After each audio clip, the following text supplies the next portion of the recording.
कक्षा 10 क्षितिज गद्य पाठ राम लक्ष्मण परशुराम संवाद। संवाद होता क्या है? संवाद दो या दो से अधिक लोगों के बीच वार्तालाप होती है जिसमें एक बोलता है और दूसरा सुनता है।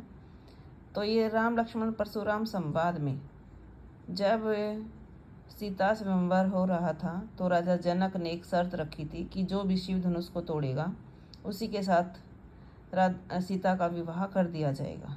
तो बहुत सारे राजा आए लेकिन कोई भी शिव धनुष को तोड़ ना सका। तभी राम और लक्ष्मण भी अपने गुरु के साथ वहाँ आते हैं और गुरु की आज्ञा से श्री राम शिव के धनुष को तोड़ देते हैं। शिव धनुष टूटने के पश्चात वहाँ परशुराम आते हैं बहुत ही क्रोध भाव से और पूछते हैं कि शिव के धनुष को किसने तोड़ा है। नाथ शंभु धनु भंज निहारा। तो उसी बात का जवाब देते हुए लक्ष्मण कहते हैं, नाथ शंभु धनु भंजन निहारा, होई केवल केऊ एक दास तुम्हारा।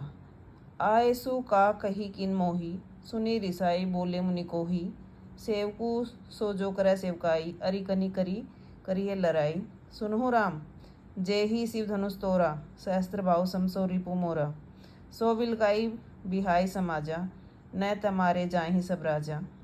सुनी मुनि वचन लखन मुस्काने, बोले परशुधरी अवमाने। बहु धनु ही तोरी लड़काई, कब हुन असी रीस करी किन्हीं गोसाई। एही धनु पर ममता के ये तू, सुनी रिसाई कह भृगु कुल केतु। रे नृप बालक काल बस बोलत तो ही न संभार, दुन्हुई सम त्रिपुरारी धनु विदित सकल संसार। ये राम लक्ष्मण और परशुराम संवाद है।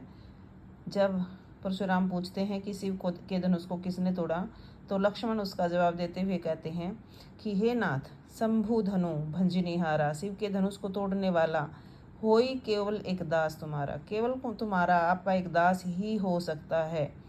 आयसु का किन्हे किन मोही, कि अपने गुस्से को रोकिए और शांत होकर बताइए कि मेरे लिए क्या आज्ञा है। सुनी रिसाई बोले मुनि को ही। उनकी लक्ष्मण की बात सुनकर परशुराम जी और अधिक गुस्से में बोलते हैं, सेवकू सो जो करे सेवकाई, सेवक तो वो होता है जो सेवा करता है। अरि कनी करी करिए लड़ाई, और जो दुश्मन होता है, जो लड़ाई करने वाला होता है, वो तो केवल लड़ाई ही करता है। सुनो राम, हे राम सुनो, जे ही शिव धनुष तोड़ा, जिसने भी शिव के धनुष को तोड़ा है, सहस्त्र भाव सम सो रिपु मोरा, वह सहस्त्र बाहु की तरह मेरा दुश्मन है। सहस्त्र बाहु एक राजा हुए हैं जिन्होंने जिसके पुत्रों ने जो परशुराम जी हैं उनके पिता की हत्या की थी।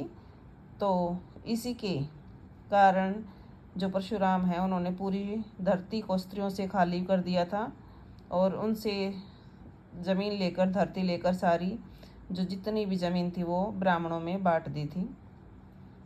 तो परशुराम कहते हैं कि वो तो जिस तरह से सहस्त्र बाहु मेरा दुश्मन था उसी तरह से मेरा दुश्मन है जिसने शिव के धनुष को तोड़ा है।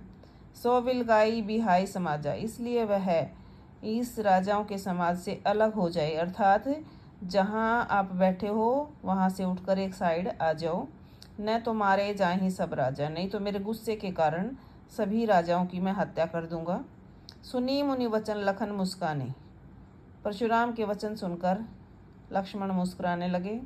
बोले परशुधरी अवमानी, और परशुराम का अपमान करते हुए कहने लगे, बहु धनु तोरी लड़काई, कि हे गुरुजी, हे देव, हमने तो अपने बचपन में बहुत सारी धनुइयाँ तोड़ी हैं, कब न असी रीस किन्हीं गोसाई, लेकिन हमारे गुरुजी ने तो हमारे ऊपर कभी भी इतना गुस्सा नहीं किया। यही धनु पर ममता के ये तू, केवल इसी धनुष पर इतना प्यार, इतनी ममता किस लिए। सुनी रिसाई कह भृगु कुल केतु, भृगु कुल केतु का मतलब परशुराम है।